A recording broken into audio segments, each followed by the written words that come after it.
Assalamualaikum warahmatullahi wabarakatuh, sahabat-sahabat sekalian. Hari ini kita masuki pertemuan ke-14. Kita baca halaman 76. Kemudian nanti entah halaman berapa begitu. Yang penting waktunya 10 menit ya. Jadi kita masih membaca buku Memberi Setangkai Perubahan. Kalau ada teman-teman sahabat-sahabat aktivis yang sedang memperjuangkan gerakan literasi nasional, kita sekarang bagian dari itu. Jadi gerakan membaca nasional gitu ya. Jadi hari ini kita membaca. Kita mulai dari halaman 76. Kita mulai. Keinginan seseorang agar mampu memberi kesan yang baik pada orang lain membutuhkan perjuangan, termasuk membutuhkan kekuatan untuk berjuang atau a force fighting. Kekuatan untuk berjuang merupakan paket energi yang berisi kekuatan, power, kelompok terorganisir, organized group, dan pengaruh, influence, yang dimiliki seseorang atau suatu kelompok untuk melakukan suatu ikhtiar atau perjuangan tertentu. Sebagai contoh, ketika seorang muslim ingin menyejahterakan, mencerdaskan, dan mengajak diri sendiri, sahabat, dan masyarakat menuju takwa, maka ia membutuhkan a force fighting. Saat itulah ia membutuhkan pertama, kekuatan agar ia mampu mendorong masyarakat bergerak dari kemiskinan menuju kesejahteraan, dari kebodohan menuju kecerdasan, atau dari kefasikan menuju ketakwaan. Kedua, kelompok terorganisir yang akan mendampingi dan bersama-sama dengannya memperjuangkan kesejahteraan, kecerdasan, dan ketakwaan diri sendiri, sahabat, dan masyarakat. Ketiga, pengaruh agar pemikiran, sikap, tindakan, dan perilaku yang disampaikannya dapat segera dipraktekkan oleh diri sendiri, sahabat, dan masyarakat dalam rangka menuju kesejahteraan, kecerdasan, dan ketakwaan.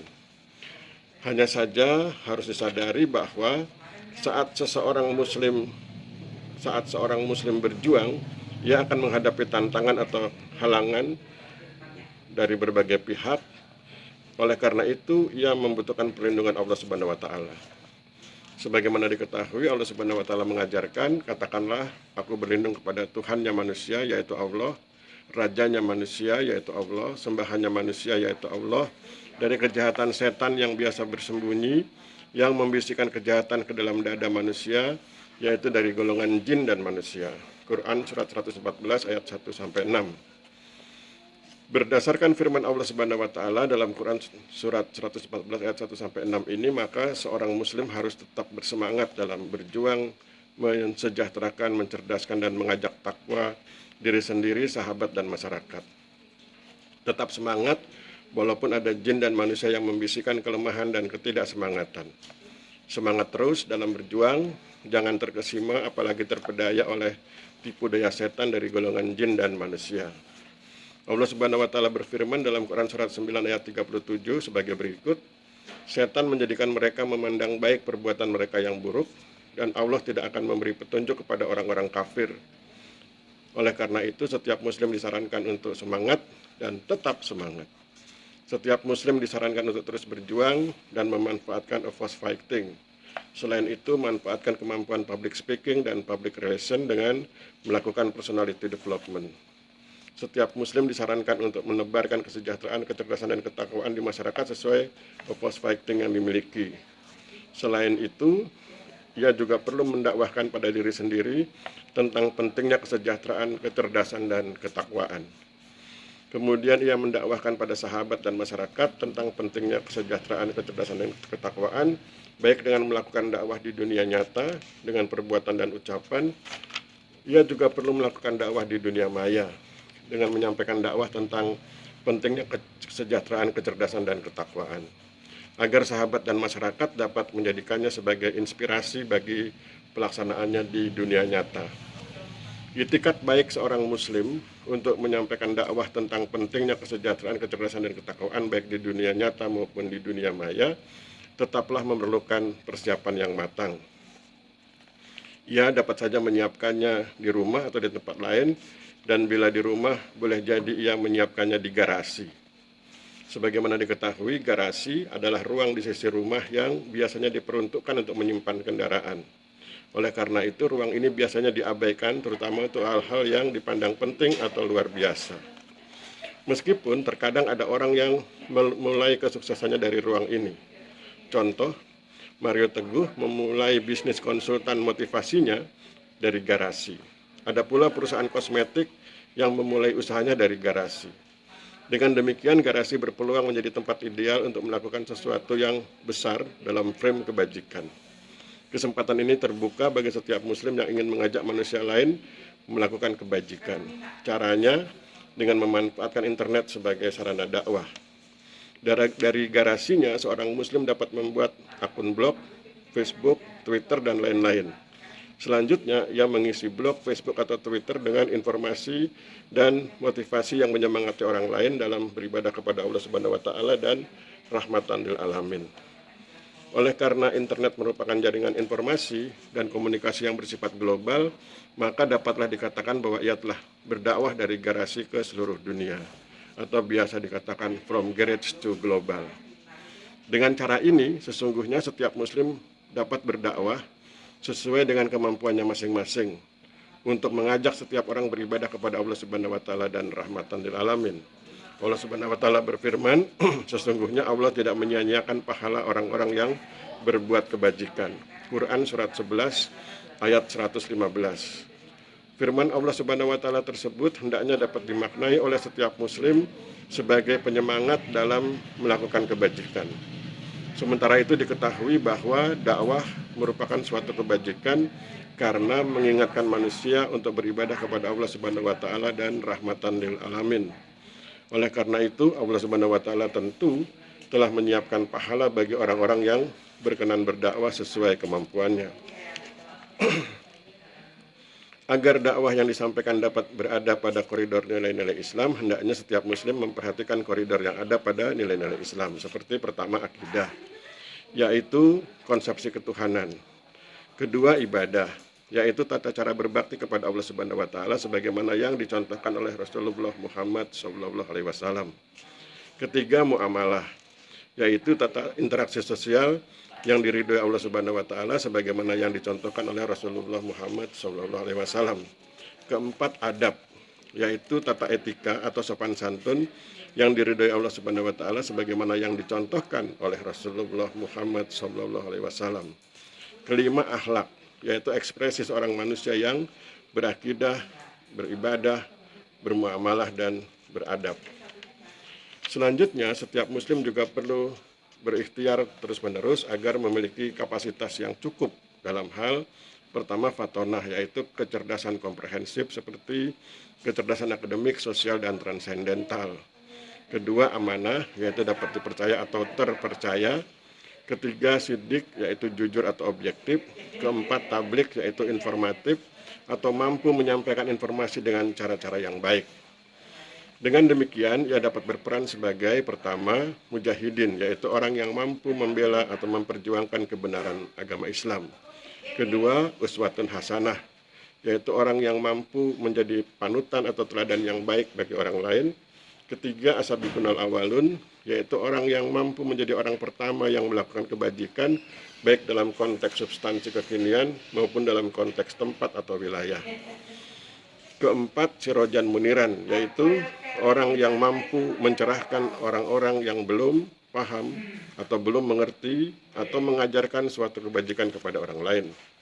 Peran inilah yang akan menjadi kontribusi seorang muslim bagi peradaban Islam yang memiliki ciri pertama, transenden.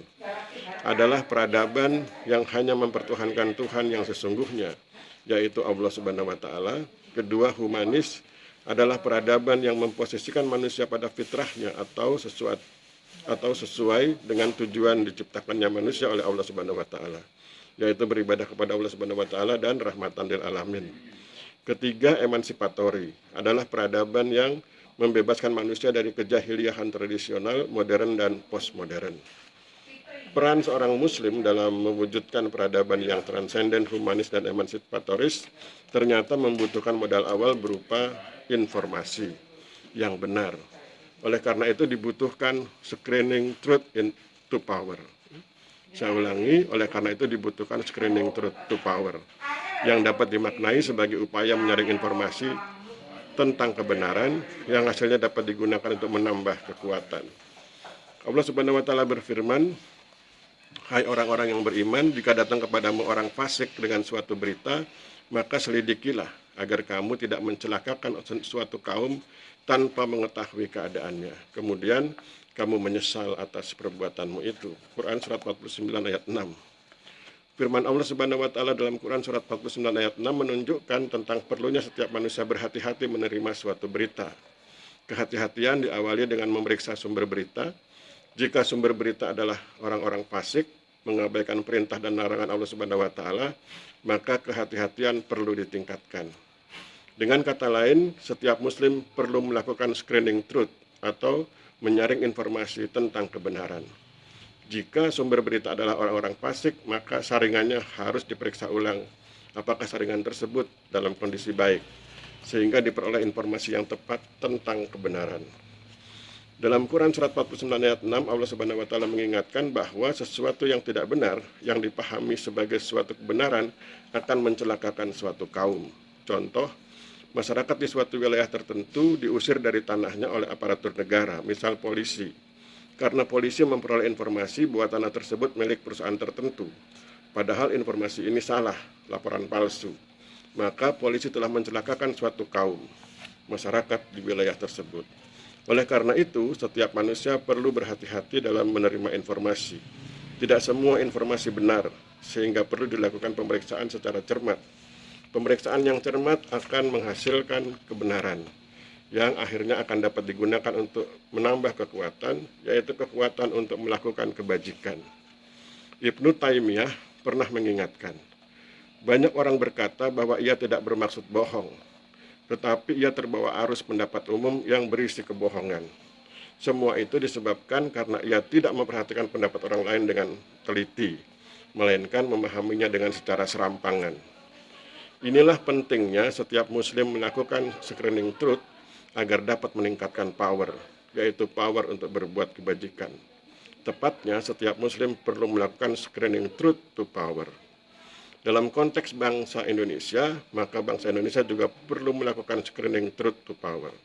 Ketika seorang muslim melakukan screening truth to power dengan maksud menyaring informasi tentang kebenaran yang hasilnya dapat digunakan untuk menambah kekuatan, maka ia perlu segera memulainya, yang antara lain dimulai from here, yang artinya dari sini. Kata sini tidak selalu menunjuk tempat tertentu, melainkan dapat menunjuk pada orang tertentu.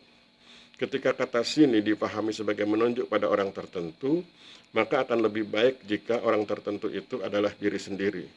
Dengan demikian, from here dapat dimaknai sebagai dari diri sendiri. Allah Subhanahu wa taala berfirman, "Karena itu, ingatlah kamu kepadaku, niscaya aku Allah ingat pula kepadamu. Bersyukurlah padaku dan janganlah kamu mengingkari nikmatku." Quran surat 2 ayat 152. Dengan memperhatikan firman Allah Subhanahu wa taala dalam Quran surat 2 ayat 152, maka dapatlah dipahami tentang pentingnya ingat kepada Allah Subhanahu wa taala dan bersyukur padanya. Hal penting lainnya adalah bahwa ingat kepada Allah Subhanahu wa taala dan bersyukur padanya harus dimulai dari diri sendiri atau dimulai from here. Demikian sahabat-sahabat sekalian, kita sudah sampai di halaman 83, ini pertemuan ke-14. Besok kita akan lanjutkan di pertemuan ke-15 dengan membaca halaman 83. Jadi hari ini kita sudah selesaikan halaman 76 sampai dengan halaman 83. Saya pikir demikian, mohon maaf bila ada kesalahan. Wabillahi taufik wal hidayah. Wassalamualaikum warahmatullahi wabarakatuh.